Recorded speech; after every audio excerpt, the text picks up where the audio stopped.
Começa agora o programa Nossos Cursos, Seu Futuro, aqui no Sistema Educativo de Rádio e TV Univale.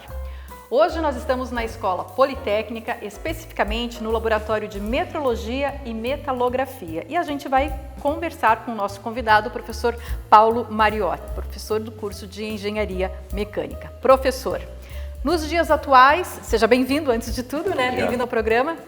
Nesses dias atuais, né, em que a automação e a inteligência artificial estão sempre na pauta, estão sempre em discussão, qual é o papel, né, onde que se insere aí o profissional da engenharia mecânica?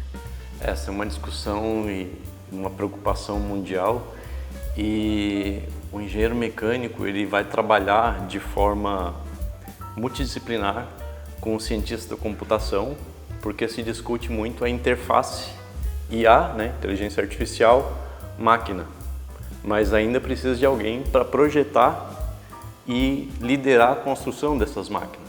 Como a gente via muito em filmes de ficção científica, né, isso na verdade já é uma realidade.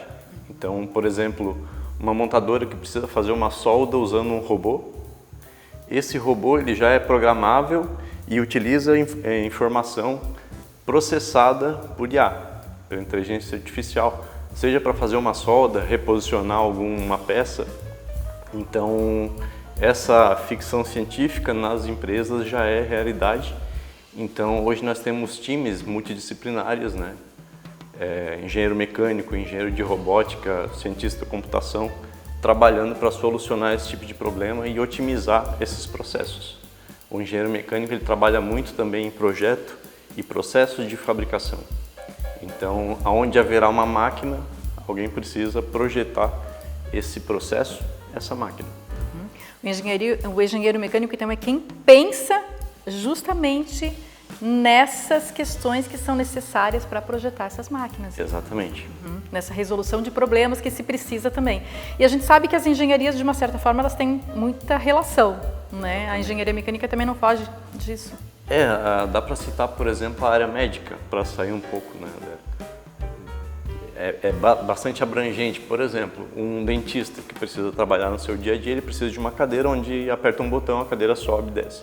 Então, a engenharia mecânica também está nisso, né? Nessa robotização dos processos, mas ainda envolve uma máquina física. Então, isso vai demandar escolha de material correto, processo de fabricação daquela barra, daquela peça e o projeto em si, né, que é talvez a alma aí do curso de Engenharia Mecânica. Então me parece que tem sim esse desafio, né, esse desafio que é o atual por causa dessa questão da inteligência artificial, dessa automação toda, mas também tem esses processos mais tradicionais ainda que está presente em tudo, né, em tudo que existe hoje no mundo. O desafio cada vez mais é automatizar.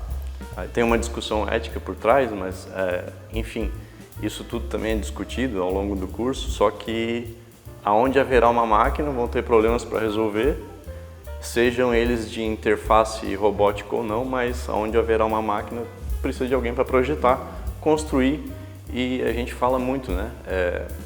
Às vezes a gente fala só em produção de produtos, mas às vezes a gente precisa projetar a máquina que fará aquele produto. Não existe máquina sem o ser humano, né? E aí vai estar a grande diferença também e que não vai ser substituído, né, professor? Assim a gente quer crer também. E esse mercado de trabalho, então, em função de todas essas demandas, também sempre promissor para essa área? A gente fala bastante que enquanto houverem problemas de ordem prática no mundo, o engenheiro mecânico vai ter papel de destaque, porque a gente fala muito em robótica, mas também fala muito na questão ambiental, né? A reciclagem de qualquer tipo de produto envolve planejamento, maquinário, processos, né? Então, no curso de Engenharia Mecânica da Univale, nós temos um tripé, né, de áreas, projeto de fabricação, ciência dos materiais e projeto. Isso tudo permeia várias áreas, né? E a gente pode, por exemplo, falar da questão ambiental, nós precisaremos de um engenheiro que planeje esse processo de fabricação de um novo produto a partir de rejeitos, por exemplo. E isso abrange um mercado de trabalho muito amplo.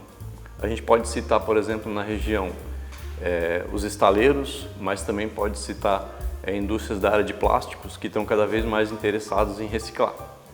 E essa engenharia multidisciplinar vai participar desse processo, né? Então a gente tem, por exemplo, projetos de pesquisa junto com o curso de engenharia química, onde a gente projeta uma extrusora que vai participar de um processo de reciclagem, por exemplo, de PET, para obter um novo produto. E aí a gente vai listando diversas áreas da região e do país que precisam desse profissional de engenharia mecânica.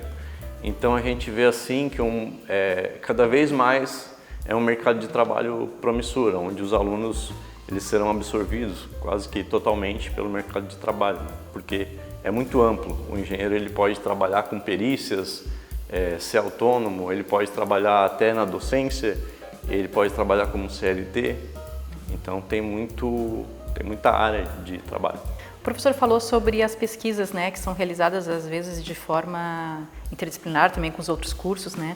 E como é que funciona, não sei se acontece isso no curso também, de que essas demandas das próprias empresas da região, de fazerem parcerias com a Univale, de apresentar suas demandas e a partir dessas demandas reais que existem, desenvolver pesquisas para levar soluções para essas empresas? Isso é comum de acontecer? Já acontece? Tem alguns exemplos? Já acontece. Nós temos empresas que temos parcerias, como por exemplo a WEG, na região também tem a Whirlpool, a Shotwell do Brasil, e todas essas empresas da região, estaleiros, né?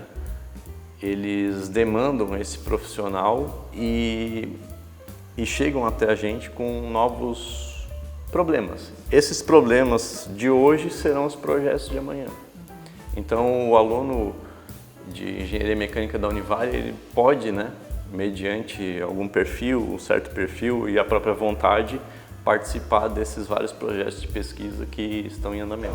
Pesquisa também tem as possibilidades de estágios também que a universidade oferece, né, para esse aluno. Como é que funciona isso? Sim, nós temos aproximadamente 60 empresas parceiras, tanto na região como um pouco mais fora, e essas empresas estão sempre demandando, né, alunos de final de curso, ou até tem um estágio também não obrigatório, que desde o começo do curso o aluno pode optar por fazer esse estágio, e aí tem o estágio obrigatório, que é no final do curso, esse já requerido pelo MEC.